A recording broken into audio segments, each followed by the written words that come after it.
People have to wonder, where does Sunny Hostin get her opinions? Yeah. Like you said, and it's obviously from her husband. She has to tell her what to say in The View, because without it, she's got nothing up there. She's not very bright. But the problem with her is that she went full.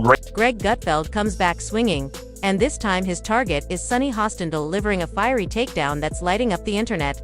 After her appearance on PBS's Finding Your Roots dropped a jaw-dropping twist about her ancestry, Gutfeld wasted no time turning the revelation into a razor-sharp roast. Long known for her outspoken stances on racial justice and reparations, learned that her own family were actually slave owners, a revelation dripping with irony and almost too perfect for satire. In classic Gutfeld style, he transformed the moment into a mix of biting humor and brutal critique, breaking down the drama, the hypocrisy, and the viral storm that followed. I'm a little bit in shock. I just always thought of myself as Puerto Rican, half Puerto Rican. I didn't think I was, my family was originally from Spain and slaveholders. Yeah. So how are you feeling, my friend? I think it's actually pretty interesting that my husband and I have shared roots. Yeah. So I do appreciate that. And I think it's great for our children to know this information. I guess it's a fact of life that this is how some people made their living. Hostin sounds like a town. We're in Sunny Hostin. She was on PBS's Finding Your Roots, a show dedicated to researching celebrity ancestry. For context, Sunny is a staunch supporter of reparations and has made a fortune spewing nonsense about white privilege and racial justice. Well, turns out she's not as oppressed as she claims she is.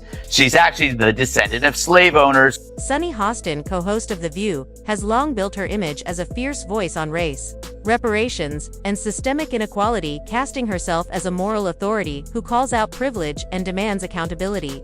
But that image cracked during her appearance on Finding Your Roots, when the show revealed that her own lineage included slave owners from Spain and Europe. For someone who often condemns others for ancestral injustices, the revelation flipped her narrative on its head.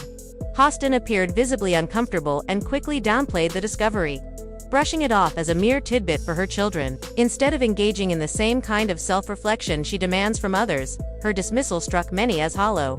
Greg Gutfeld seized on the moment, delivering a takedown laced with sarcasm and sharp critique. He likened it to discovering a vegan secretly running a barbecue shack, highlighting the absurdity and irony of the situation. His commentary drilled into what he sees as a glaring double standard. While Hostin freely judges others for historical wrongs, she sidestepped her own family's history. For Gutfeld, the incident laid bare the fragility of identity politics and the hypocrisy that emerges when moral outrage is applied selectively. I have to wonder, where does Sunny Hostin get her opinions? Yeah. Like you said, it's obviously from her husband. She has to tell her what to say in The View, because without it, she's got nothing up there. She's not very bright. But the problem with her is that she went full racist. She injected skin color into a fairly generic behavior seen in all spouses. Regardless of skin color, people marry, they listen to each other, they have something in common with them, they share their political views. She just didn't want to upset her husband by saying her husband makes her do everything, and then she'd have to accuse him of being a racist. Because if he told her that this is what white women do, then he's a racist. The revelation set social media ablaze, with Twitter, Instagram, and TikTok lighting up in mockery. Memes and hot takes poured in, and one viral jab summed it up with the caption, *reparations. Let me write that check to myself. While some defended Hostin, arguing that the sins of ancestors should not define the present, many pointed to her past rhetoric and called out the hypocrisy. Critics and Gutfeld in particular argued that the obsession with racial blame and historical guilt often leads to contradictions and double standards. Gutfeld drove the point further, noting that history is never neat. It is layered, complicated, and uncomfortable. By obsessing over ancestry, people can lose sight of the more important question: what are they doing in the here and now? The Hostin episode became a cautionary tale, a warning about the pitfalls of self-righteousness and the need for humility when engaging in debates about identity and justice. A lens of empathy. Debate highlights ableism in politics.